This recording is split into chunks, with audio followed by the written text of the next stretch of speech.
Diyan na tayo, ano tayo, ito yung buhangin. Ito yung 20 cemento, 2, 4, 6, 20 po yan.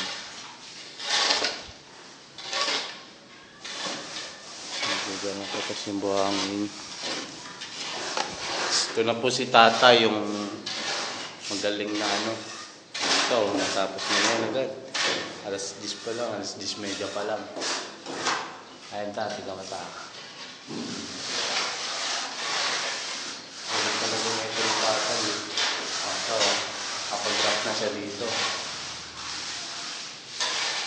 Tayo. Oh. Titingin pa yan. Titingin pa yan. Oh. Sabi ni tita, ikaw daw titira sa second floor. Ay, si Kiaor lang pala na may sakit.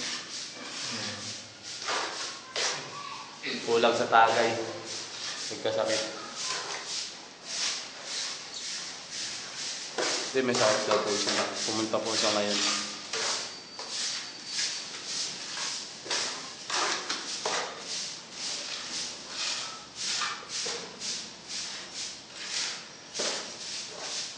Bilog ka dito sa'yo, nung dinikit mo yung ano, piyak, dinikit mo yung bara.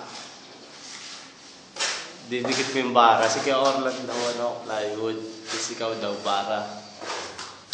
Hindi ka daw aksayado. Eh, yan na yung ano ni tatay. Talagang trabaho na yan, tatay.